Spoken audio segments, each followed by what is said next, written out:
So it's my pleasure to introduce Sara Calandrini from Los Alamos National Laboratory, and she's going to be telling us about her work on the MPAS-Ocean model. Sara, thank you so much for being here. Go ahead. Thank you. So hello everyone, I am a scientist at Leno. Yes, the mic. Yes, I'll try again. And okay, nice, now it works fine. So for the past 2 years, myself and 2 other scientists, Darren Engwirda and Roekel, have been working on adding a non-hydrostatic capability to MPAS-Ocean, and we heavily rely on PETSc to do that. So what is MPAS-Ocean? It's the ocean component of the Department of Energy climate model called E3SM. So since it's a climate model, of course it has an ocean component, an atmosphere component called EAM, and then a component for sea ice, land ice, and rivers. One of the peculiarities of MPAS-Ocean, where MPAS stands for Model for Prediction Across Scales, is that our grids use Voronoi tessellations. So most of our runs are on the sphere, of course, because we are dealing with the Earth, and so we have to discretize the surface of the Earth. That is our horizontal discretization. And to do that, we build what are called spherical centroidal Voronoi tessellation. So you start by picking n generators, so n point on the sphere in this case, and you assign for every generator, you assign the closest points in order to build your Voronoi cells, which really look like hexagons, as you can see here, but we also have some pentagons, like this guy over there, and polygons that have 7 or 8 sides. And for what concerns the discretization of the depth of the ocean, we just divide it into several layers, starting from layer 1, which is the surface, and going down to layer n. And depending on what kind of discretization you want to use, you can have that all layers except for the surface one is like steady throughout the simulation, so all the deformation is given to the layer at the top, or you can have that all the layers deform uniformly throughout the simulation. And so these are our major discretizations.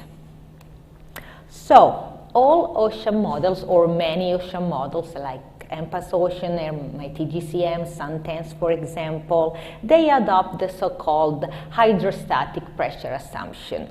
So you assume that the pressure at any point in the ocean is due to the weight of the water above it.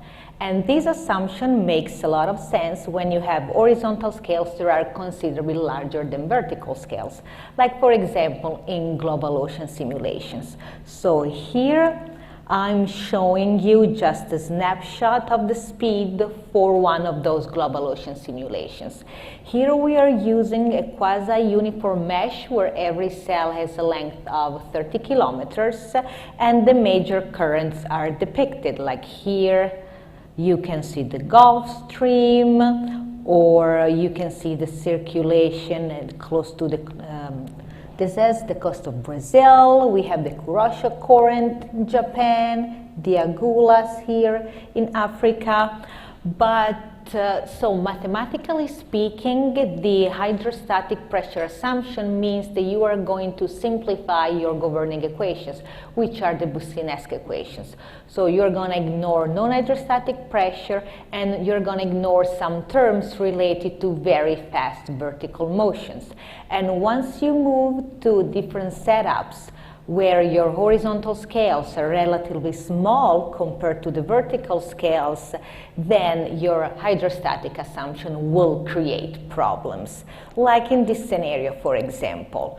So here I'm showing you a picture of what are called internal solitary waves. And they are not at the ocean surface, but they are traveling at stratified layer interface, and they travel as a wave packet. So you have this train of solitons that propagates. And so their generation is partially known. So it's thought that you have internal waves that start to interact with bathymetry, and this interaction leads to a cascade of energy that moves wavelength from kilometers to meters and time scales from hours to like seconds. And so these waves are really non-hydrostatic waves, so you need the non-hydrostatic model in order to correctly describe this phenomenon. Okay, so we said that the hydrostatic assumption simplifies your governing equation. So by putting back what you deleted before, you can get a non-hydrostatic formulation, starting from your standard formulation. So if P is your hydrostatic pressure, now you're going to have also a non-hydrostatic pressure Q. So your total pressure will be P prime plus Q. And we are adding a new equation, the one in the yellow box, for the vertical momentum. And okay, so as I said, now the total pressure is P prime plus Q. So because of that, we can call such an algorithm a pressure split algorithm, which some people consider to be actually a quasi-hydrostatic algorithm. But so what you have is that your free surface at every time step is updated in the absence of your non-hydrostatic pressure. But the contribution of the non-hydrostatic pressure on the surface is actually negligible, because you have that it is of the same order of magnitude of the error associated with the temporal accuracy, which is second order for our formulation. And so because of that, we're describing a fully, in a fully non-hydrostatic way.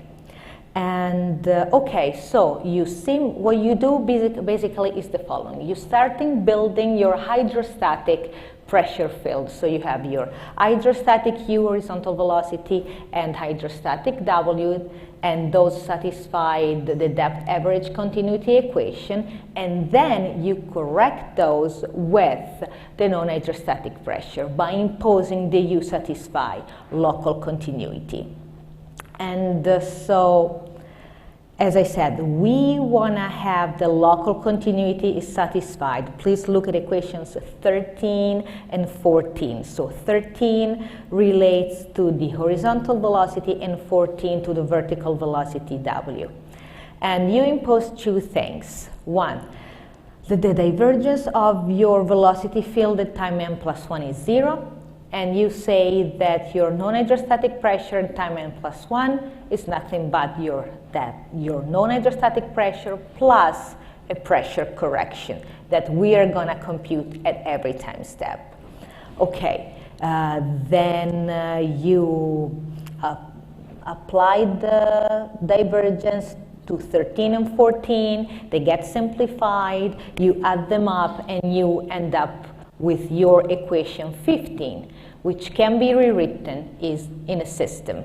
So you end up with this elliptic system that you have to solve for delta Q, your non-hydrostatic pressure correction, at every time step.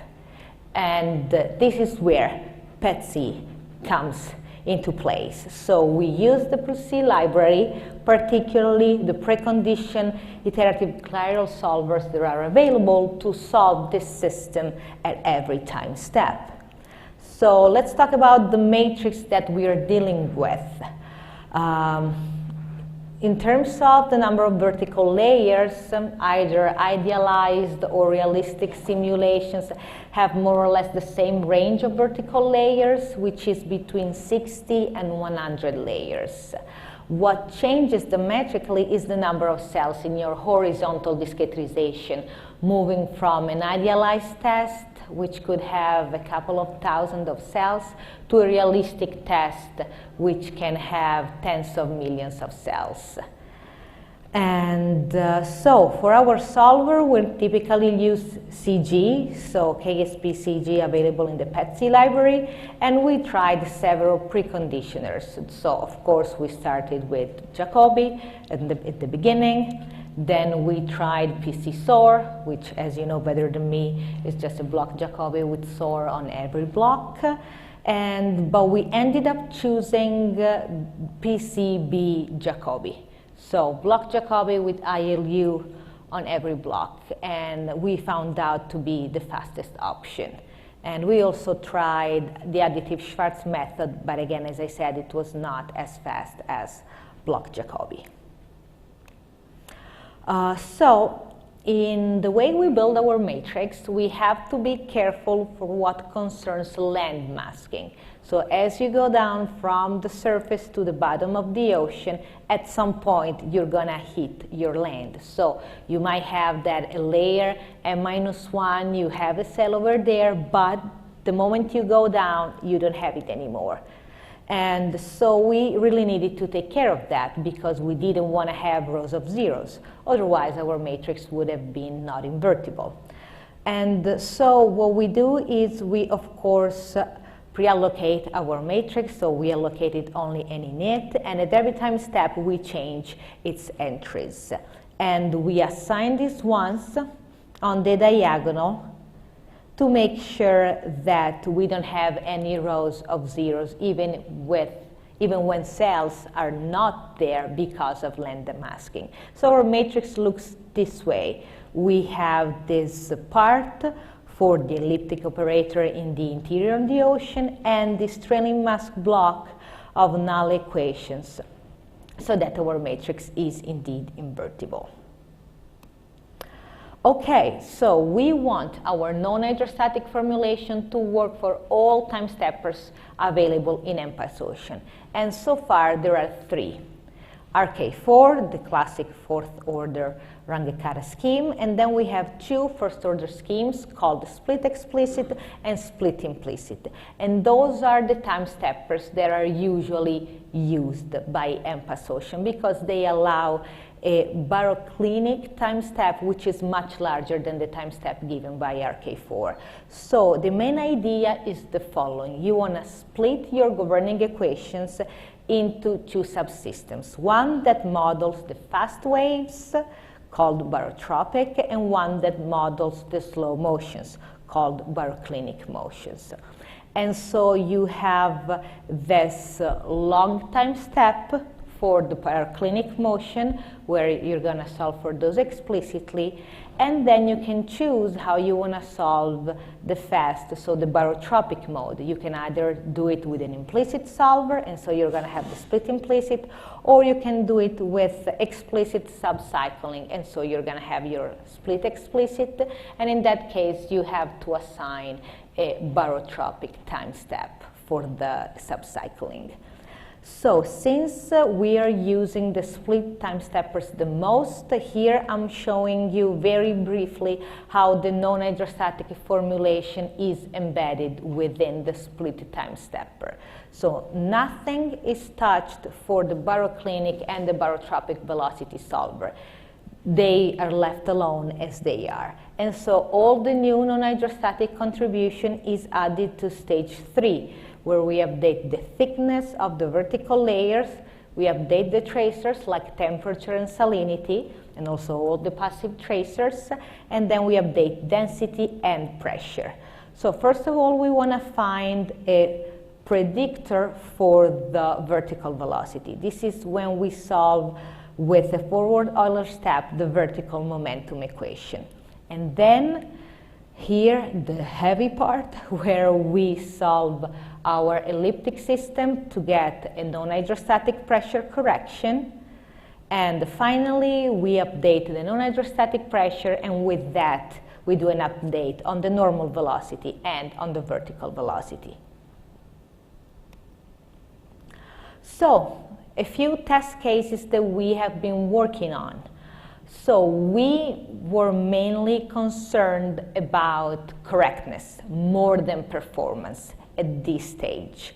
So we wanted to see that with the new non-hydrostatic solver, we were able to correctly reproduce some non-hydrostatic scenarios, like the internal solitary waves that I talked about at the beginning of the presentation. So we have a 2D domain, 300 kilometers long, 2 kilometers deep. We discretize it with 1,200 cells in the horizontal and 100 layers in the vertical. And then we assign an initial density profile. After 6 hours with the non-hydrostatic solver, we see this wave develop, but really you can start seeing solitons after 24 hours. And after 39 hours, the wave packet is completely formed. You have this soliton that keep propagating, and these represent the wave packet that I showed you from that real picture at the beginning. Now, the hydrostatic model fails to capture the correct physics because of the hydrostatic pressure assumption. So this, the one at the top, is the hydrostatic solution after 39 hours. So we just have this very steep wave, no solitons at all. And this is because numerical diffusion leads to amplitude loss in the leading solitary-like wave. And so this was our first test that we used to be able to say that yes, our non-hydrostatic capability works fine. But then we had more questions to answer, like what about gravity waves? Are we able to correctly resolve gravity waves with our non-hydrostatic solver? Well, let's see. We set up a lock exchange test. So in a lock exchange test, you have a tank, and on the right side, you have a fluid with a density, and on the left side, you have a fluid that has a different density. And they are separated at time 0. You remove this separation, and so the two fluids starts interacting. And after a while, you want to see this dotted line, which is the interface between the two fluids with different densities. And as you can see here from the laboratory lock exchange flow results, the interface is supposed to be very turbulent. A lot of mixing is supposed to happen. And please look at the picture at the bottom. So it's of course obtained with the non-hydrostatic version of MPAS-Ocean, and I'm showing you the density profile after 5 seconds. And as you can see, we exactly get that tilted interface. A Kelvin-Alamos instability is generating, and because of that, we are having this very vigorous turbulent mixing developing on the interface. We cannot see anything like that with the hydrostatic solution. Again, a very steep wave. The result looks similar to what I showed you before for the solitary wave test case, and so the density fronts simply cannot develop in the upper and in the lower layer. Question 3. Are we able to correctly represent phenomena like plumes with our non-hydrostatic capability? So the most famous plume, I would say, in the ocean is the Mediterranean overflow plume. So what happens in the Mediterranean is the following. You have intense evaporation that produces very salty water that sinks at the bottom and flows towards the Strait of Gibraltar. There it encounters, let's say, fresh water coming from the Atlantic. So there is this entrainment of fluid, and you have this salinity tongue that spreads. The salinity tongue is this green, yellow line that you can see at the bottom. So what about us? Are we able to correctly represent plumes? And the answer is yes. So to do that, we recreated an overflow test case. So we have this hill with cold water coming from the top, and as it goes down the slope, you can see that the plume starts to generate. After 20 minutes, you can see this baby plume on the slope, and after 1 hour, you can see the plume is fully generated at the end of the slope. Once again, this is happening because the Kelvin-Alamos instability is able to generate because now we are indeed solving all those vertical terms that we ignore with the hydrostatic pressure assumption.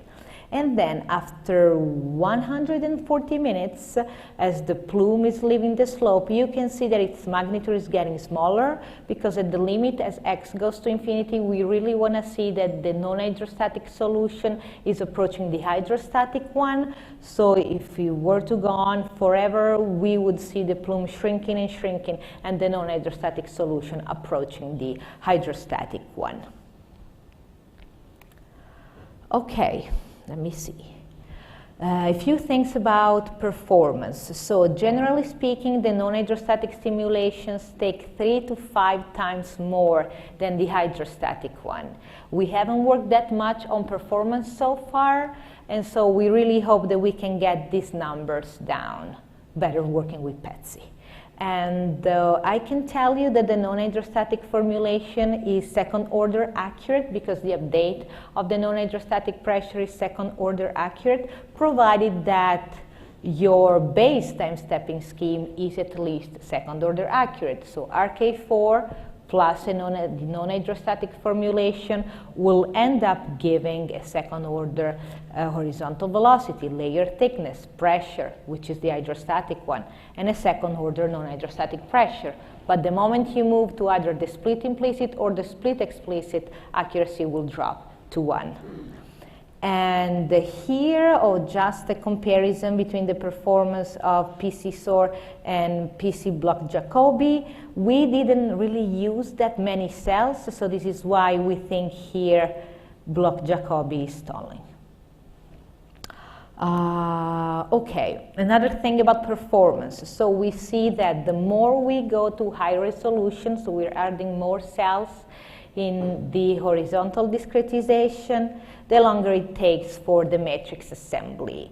And here we are running with a mesh that has more than 200,000 cells and 60 layers in the vertical. As you can see, the assembly time is almost double than the solver time, and we are not very happy about this.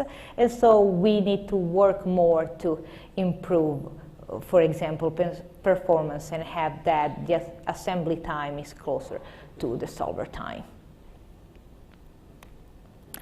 What about the future? So in the future, we really want to run more realistic simulations with our non-hydrostatic solver to, for example, be able to better resolve sub-mesoscale eddies. So to do that, we chose this configuration. It's the Gulf of Mexico configuration, and so far we run it only hydrostatic. And so as I was saying, it's a very high resolution mesh, 2 kilometers inside the Gulf and 10 kilometers outside.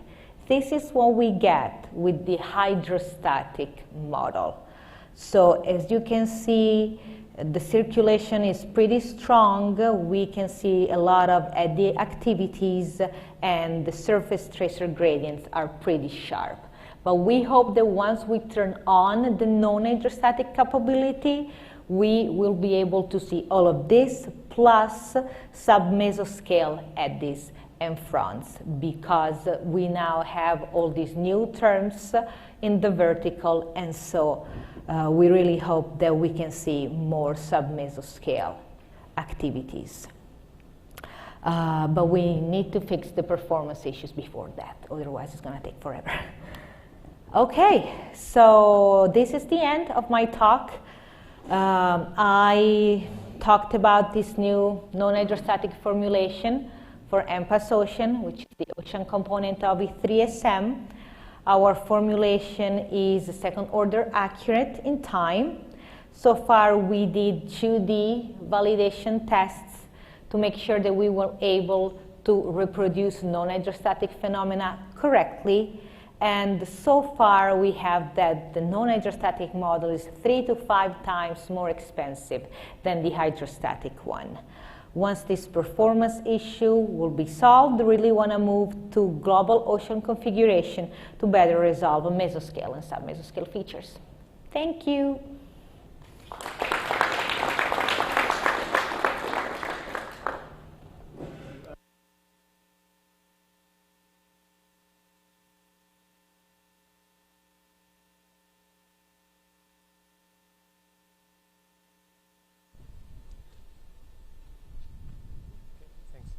Yeah, hello. Thank you for the nice talk. And I have a question regarding your software architecture. Did you start with PETSc and then say, okay, we build our application around that, or was PETSc some later substitute for something that you first implemented regarding to solve your linear systems? So we arrived at this point and we were like, we need to invert this system. What are we going to use? Our options were Trilinus or PETSc. And so two of us starting separately, we got PETSc working first. And so from there, we used PETSc. Okay. So there was never an own implementation of doing this, but we did some development and then we need something like this, see on the market, okay, take PETSc. Exactly. Okay, thanks. Other questions?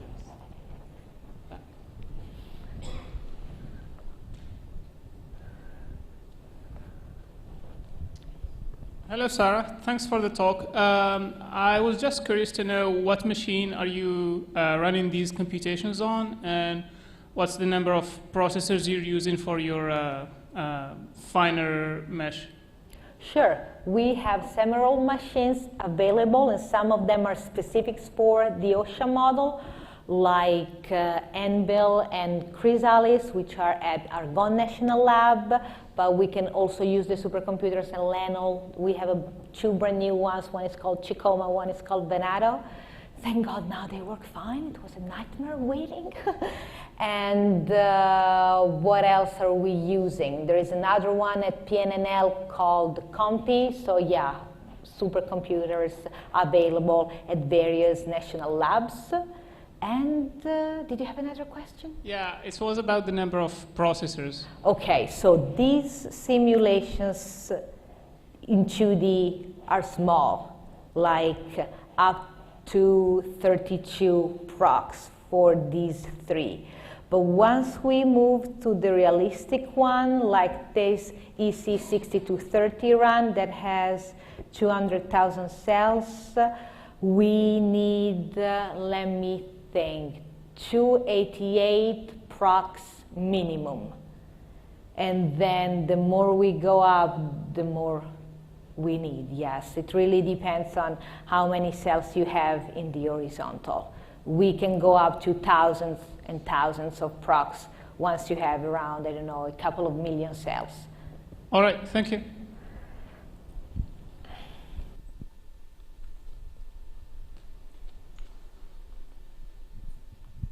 Thanks very much for coming and giving this interesting presentation, Sara. I have a question.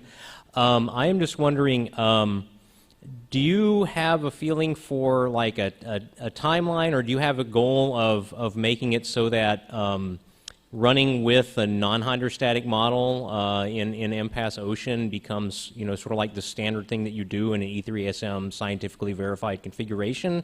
Or do you think that there will still be a lot of need to just run with the hydrostatic model? It really depends on what application you are talking about. So for all those people, for the oceanographers that really care about global ocean runs, you will always use the hydrostatic assumption. But for all of those that do coastal things, that's where non-hydro becomes really important. So we would like to have non-hydro as the basic model to be used for all the coastal applications. Be quiet, Matt. Go ahead. Okay, now. I wonder, because it's elliptic, did you consider trying out like the algebraic multigrid? No, we haven't so far. Okay, because Okay. we should be able to do it just with an option. So we could, Nice. could just try it on your small configuration, see if it works. Or Yes. Not. Yeah. Thank you. Other questions? So I found your approach to dealing with the need to add additional layers kind of interesting and inventive, because the VEC object in PETSc has a fixed size throughout its life, right? And so how that gets squared with AMR is something that myself and others have thought a lot about. How much of your time is spent on, I guess, VEC linear algebra compared to computations, because you have these extra I guess, these dummy degrees of freedom that are always part of the vector? Has it become a concern for your simulation time?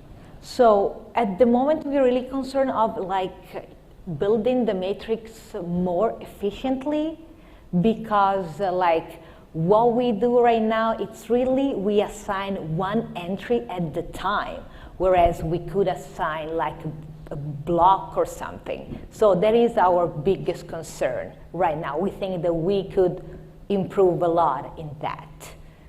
So once you have that part going much faster, PETSc has something called PC redundant, which is a way to eliminate all the dummy rows and columns in an easy way and actually have your solver only work on the non-dummy part without changing your code. And I think for larger runs, it'll probably pay off in the long run to put that extra step in the solve. So basically, we would get rid of this part, Yeah, the so lead masking? You still Nice. build it the same way, but when the solver starts solving the linear system, during the entire solve of the linear system, it only works on the part that's up there, so the extra work that's not really needed is not done. And you don't have to worry about the scaling of those rows, which would be problematic. Thank you so much. It's always great to get feedback going both ways. All right, let's thank Sara one more time.